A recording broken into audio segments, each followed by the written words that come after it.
Through the incessant rain of a Detroit night, 25-year-old Lana Bennett pushed her dented recycling cart through the alleys of the city's south side.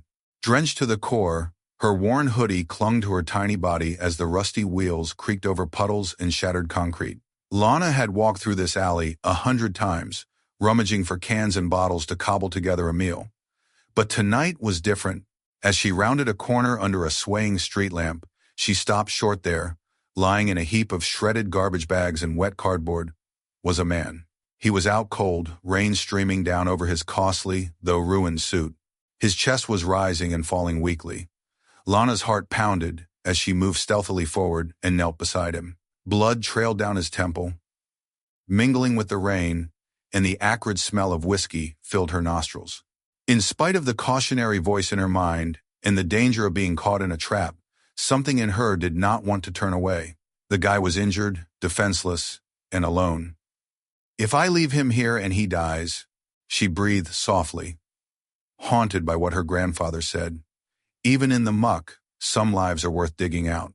And with that, she set her teeth and pulled the stranger into her cart, heaving and shaking with the effort.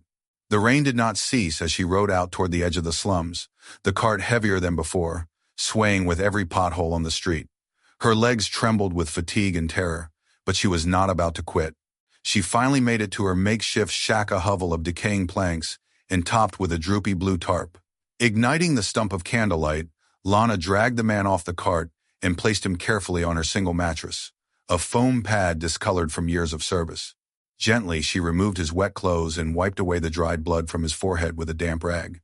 It was then that she saw the gold watch encircling his wrist, slim, shiny, high-end. His suit, while torn and wet, had the trappings of wealth. Quality stitchwork, high-quality fabric. Even the tattoo above his heart, an intricate crest with golden eagle and Latin letters, implied money, perhaps even status or authority. Definitely not a street drunk, she breathed, bewildered and terrified. But she wrapped him in her thin blanket and lay down beside him on the cold floor, her own body screaming in protest from the concrete. She stayed awake all night, listening to the shallow way he breathed, fearing he would just stop at any second. When morning finally came and weak light leaked through the tarp overhead, Lana stirred. Her body ached from sleeping on the floor, but her eyes flashed to the man. He was still present, alive and changing positions slightly. His brow creased, his lips moved, and gradually he opened his eyes. In that instant, Lana knew her life forever would be changed. When the man finally awoke in Lana's small shack, rain still clinging to his tarp roof above, he lay there groggily, his head thumping. Where am I?" he croaked, struggling to sit up before letting out a moan of pain. Lana, sitting beside him, quickly reassured him. "You're safe. I found you unconscious in the rain. You're in my space." When he confessed he didn't remember anything, not even his name, Lana saw only terror and sincere puzzlement in his eyes. "Then I'll call you James," she said gently, selecting the name from a children's book. James nodded quietly in acceptance. She prepared him a simple meal, eggs and dry toast, and he gazed at the plate as if it were a treasure beyond price. "You didn't need to assist me," he whispered. "You didn't even know me." Lana shrugged. "I couldn't leave you lying there." They ate the meal in silence, a tentative comfort falling between them. Subsequently, James spotted her shack's front door hanging off its hinge. Volunteering to repair it, he retrieved an old screwdriver and went to work, his hands unexpectedly steady considering the bruising. Within minutes, it opened and closed smoothly for the first time in years. Lana was stunned. "You fixed it." James only smiled and said, "You saved my life." Fixing a door seems fair. That quiet exchange marked a shift. Over the following days, James remained with her. Each morning began with soft light filtering through the patched-up tarp, the scent of damp wood, and Lana moving around quietly. He never requested more, and in turn provided what assistance he could, fixing things, organizing, and eventually going on his recycling trips with her. "You saved me," he said once. "Help me now." They wandered the streets of Detroit together, pulling the rusty, creaky cart. James learned to separate aluminum from plastic, to crush cardboard, and even crack jokes that elicited genuine laughter from Lana, something that didn't happen often. One afternoon, lounging in the shadow of a broad maple tree by a junkyard, they munched a bruised apple and boiled eggs. James confessed his head was a tabula rasa, with vague whiffs of pressure-filled rooms and boardroom disputes.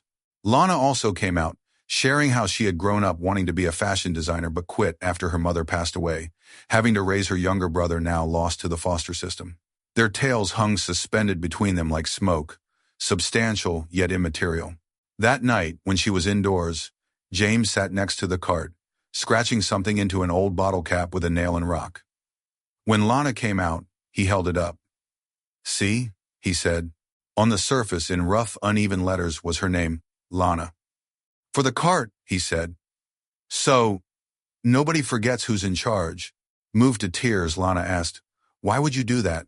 He took her hand in his and held it softly. "Because I might not know who I was," he whispered, "but I do know one thing. Certainly, I want to remain here with you." As James, now known to be Ethan Caldwell, billionaire CEO of Caldwell Enterprises, lay beside Lana in her humble shack, their soft kiss under the dim candlelight signalized the tenuous peace they had achieved. But memories clawed their way back. Glimpses of boardrooms, betrayal, and violence came back in graphic dreams, and Ethan woke up in a cold sweat, the truth pouring in. His true name, the attack that had left him bleeding in an alleyway, and the man he used to be. While Lana slept, oblivious, he scribbled a letter detailing everything: his name, the betrayal, and how much she had transformed him. "I love you. Wait for me," he had written, taking the letter and his costly gold watch with him when he walked out into dawn, resolving to face his history. Lana woke up to the lack of heat and discovered the letter, her heart shattering as she comprehended James had never been a reality. He had been Ethan all along. In the 2 months that followed, her spirit numbed. She went back to surviving, her laughter lost, her gentleness made stiff by abandonment. One morning, walking past a pawn shop, she saw Ethan on a holographic television, screen clean-shaven, suit-clad, and assured, coming back to his corporation as CEO, spearheading corporate realignments. To see him like that broke her hope.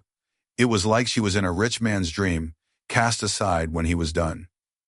She turned away before the piece was finished, trying to hold back tears. Meanwhile, far above the city in his glass-enclosed office, Ethan stood and stared out the window at the skyline. The world he'd regained was empty. Power, wealth, and meetings were no replacement for the space Lana had once filled. Surrounded by opulence, he was more lost than ever, wondering if she'd ever pardon him or trust that what they shared was true. Tormented by remorse and love, Ethan Caldwell, once familiar to Lana as James, returns to his life in the corporation to discover his authority diminishing as his rival Michael Reed plots to acquire Caldwell Enterprises. Although Ethan desires to reconnect, fear and regret keep him silent. Ethan extends a job to Lana as his assistant, and although she accepts, she draws a strict Lenino reference to their past. Lana establishes herself in the office by quickly earning quiet respect in spite of gossiping about her modest background. Their unsaid rapport persists and is even observed by Michael, who finds it threatening. He accuses Lana of corporate espionage by spreading forged emails that implicate her and connect her to a competitor company, Redwell Industries. Despite Ethan's defense of her innocence, the board insists on an investigation. Michael produces faked evidence, and in a quick vote, Ethan is ousted. Lana is dismissed and escorted out. Embarrassed but not defeated, Lana gets a note from Ethan. "I believe you. Don't give up." Days after, she enters a rundown warehouse following a threatening phone call demanding company documents for the release of someone's life alone. No police. Resolute, betrayed, and now ensnared in a conspiracy further entwined, Lana stands ready to confront what's ahead as the darkness of power, corruption, and sacrifice closes in around her. The truth unraveled quicker than Michael Reed had ever imagined. 2 days prior to Lana being enticed to the warehouse, Lisa, who was a former Caldwell Enterprises IT technician, had secretly met with her, sliding a flash drive across a diner tabletop admin logs, security access records, and an audio clip of Michael bragging about framing Ethan and sabotaging Lana. Afraid but resolute, Lana handed the evidence over to the police. But when Lisa skipped their next sitting, Lana realized that Michael had gotten to her. Now in the rotting warehouse, Lana discovered Lisa battered and bound, and Michael beside her with a bodyguard on either side.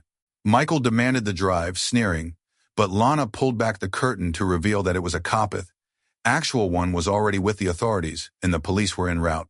Michael, upon his discovery, told his goons to burn it all down, but sirens cut through the darkness. Police burst in, pandemonium broke out, and in a panic, Michael attacked Lana with a knife. Ethan ran in through a side door just in time, covering Lana and taking the slash himself. Wounded but alive, he looked at her and whispered, "Still think I'm bad at showing up when it matters?"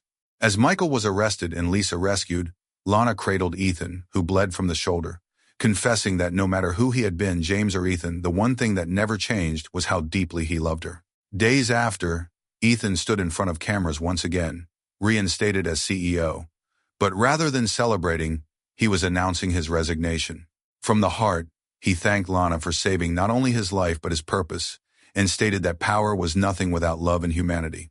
As whispers ensued, he strutted off the stage, going directly to the rooftop, where Lana watched over the city lights. There, he presented her with a small velvet box, a small necklace etched with you, always. He said sorry for the silence, for the fear that had pushed him away, and vowed to be honest from then on. She told him that he did not have to be perfect, only truthful. And in that moment, she forgave him. When he queried whether she still had the courage to love him, her response was gentle but certain. "I never stopped." They shared a kiss under the waning sunset, their forms silhouetted against the city that once tore them asunder, but now saw them reunited. Below, a neon sign flashed on second chances. Books, dreams, and Coffee. Lana's vision, quietly underwritten by Ethan. Ultimately, their love, born of adversity and built on reality, had its place in the world, not in penthouses or boardrooms, but in the calm corners where second chances start and kindness resides. Their tale, once one of lost identity, deceit, and against all odds circumstances, had become a thing of rarity and authenticity, a testament that love can, in the worst of times, rebuild, redeem, and rise again stronger, truer, and where it rightfully belongs.